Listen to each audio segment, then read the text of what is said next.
Assalamualaikum warahmatullahi wabarakatuh. Kami dari kelompok 2 akan menjelaskan topik tentang pembelajaran menggunakan buku teks pada tugas ruang kolaborasi mata kuliah perancangan dan pengembangan kurikulum. Kelompok kami terdiri dari 1. Erika Damayanti Priscilia Pujasari, 2. Vita Larasati Oktavia Abdillah, 3. Hanifatul Lailatin, 4. Kartiko Triyunianto, 5. Lailatul Maufiro. Pada kasus 1 terdiri dari 2 ilustrasi. Ilustrasi 1, buku teks atau buku pegangan berfungsi sebagai salah satu sumber daya rujukan untuk dikaji sebagai landasan desain pembelajaran dengan tujuan yang spesifik dan hasil pembelajaran. Ilustrasi 2, buku teks atau buku pegangan adalah silabus atau penuntun seluruh kegiatan pembelajaran. Tidak ada tujuan eksplisit di luar buku teks yang digunakan.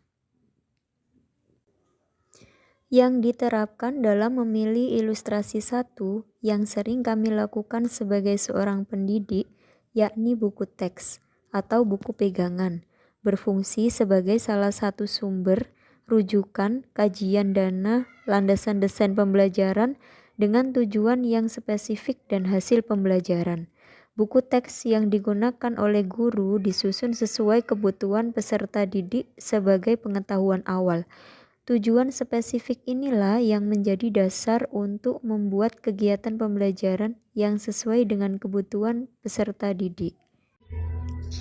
Yang cocok diterapkan, memilih ilustrasi 1 yang cocok untuk peserta didik yang kekinian dalam proses pembelajaran, karena dalam proses pembelajaran tetaplah membutuhkan sumber, rujukan, dan kajian agar pembelajaran lebih terarah sesuai tujuan pembelajaran yang diharapkan.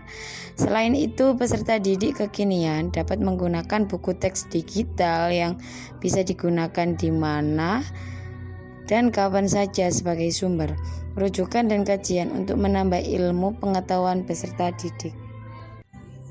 Untuk kasus 2, yakni ilustrasi 1, hasil belajar yang diinginkan membutuhkan penilaian unjuk kerja yang bersumber dari keilmuan sebagai konten buku teks.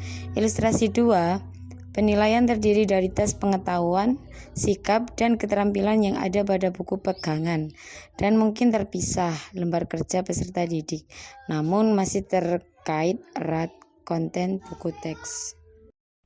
Pada kasus 2 ini, yang biasa kami terapkan yaitu sesuai dengan ilustrasi 2, sebagaimana yang telah kami lakukan pada saat PPL di sekolah mitra, di mana untuk mengukur keberhasilan pembelajaran tidak hanya menggunakan penilaian unjuk kerja saja, namun juga menggunakan penilaian pengetahuan untuk mengetahui peserta didik sudah memahami materi atau topik yang disampaikan, penilaian sikap untuk mengetahui karakter dan perilaku peserta didik selama pembelajaran, dan penilaian untuk aspek keterampilan guna mengetahui implementasi materi atau topik yang dipelajari di kehidupan sehari-hari. Untuk kasus 2 yang cocok diterapkan untuk peserta didik kekinian yaitu ilustrasi 2 yang pernyataannya sesuai dengan rumusan Permendikbud nomor 23 tahun 2006 yang menyatakan bahwa aspek yang menjadi objek penilaian pada jenjang dasar meliputi sikap, pengetahuan, dan keterampilan. Pada abad 21 saat ini, aspek penilaian tersebut juga sangat relevan dengan peserta didik kekinian. Aspek penilaian tersebut sekarang disebut dengan capaian pembelajaran dalam kurikulum merdeka. Penilaian ini dapat meningkatkan kualitas proses pembelajaran agar lebih efektif dan bermakna. Selanjutnya, kasus 3 menampilkan 2 ilustrasi. Ilustrasi pertama yaitu buku teks tidak digunakan berdasarkan urutan penomoran, karena urutan membaca buku teks berdasarkan urutan tujuan pembelajaran yang diinginkan. Ilustrasi 2, teks dibaca dan dimanfaatkan berdasarkan urutan penomorannya. Baik, dari kasus tersebut yang diterapkan yaitu memilih ilustrasi 1. Karena penggunaan buku teks tidak berdasarkan urutan penomoran, melainkan urutan tujuan pembelajaran yang diinginkan. Dalam konteks ini, buku teks digunakan sebagai sumber informasi yang fleksibel di mana guru dapat menyusun kegiatan pembelajaran berdasarkan tujuan-tujuan yang ingin dicapai.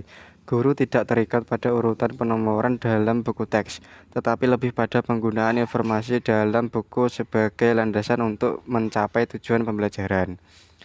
Nah, jadi dari kasus tersebut yang cocok diterapkan yaitu memilih ilustrasi 1 yang cocok diterapkan kepada peserta didik kekinian, karena buku teks tidak digunakan berdasarkan penomoran sehingga dapat diakses secara fleksibel tanpa terikat pada urutan yang kaku. Dengan hal ini maka diharapkan dapat memberikan kebebasan untuk peserta didik dapat mengeksplorasi pengetahuannya terhadap suatu materi pelajaran. Yang kasus keempat, soal yang pertama, memilih ilustrasi yang diterapkan dalam proses pembelajaran.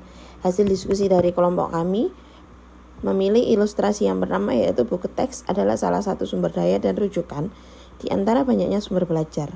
Buku pegangan termasuk sebagian materi dan umumnya hanya digunakan untuk merangkum ide-ide penting dan sebagai landasan memecahkan masalah dan dukungan argumen penting. Karena buku tidak hanya menjadi satu-satunya sumber belajar untuk memperoleh informasi atau pengetahuan. Dengan adanya kecanggihan teknologi saat ini, guru dapat menggunakan sumber belajar yang variatif untuk menunjang pencapaian tujuan pembelajaran peserta didik, seperti media pembelajaran digital, lingkungan sekitar, dan lain sebagainya. Dengan sumber belajar yang variatif, maka akan menambah atau melengkapi informasi yang sebelumnya dimiliki oleh peserta didik. Baik, selanjutnya yaitu pertanyaan kedua yang cocok diterapkan pada peserta didik kekinian. Hasil diskusi dari kelompok kami juga memilih ilustrasi yang pertama, karena pada abad 21 saat ini teknologi informasi telah memiliki jangkauan yang luas, bahkan terhadap bidang pendidikan. Peserta didik dapat mengakses segala informasi yang dibutuhkan dengan mudah dan cepat. Selain itu, buku teks yang berkualitas dapat diimbangi dengan informasi dari media lainnya untuk memenuhi kebutuhan peserta didik pada era digital. Banyak ditemukan materi pembelajaran yang dibuat menarik, variatif, dan interaktif, sehingga diharapkan peserta didik dapat memanfaatkan teknologi tersebut. Baik, sekian presentasi dari kelompok kami. Assalamualaikum warahmatullahi wabarakatuh.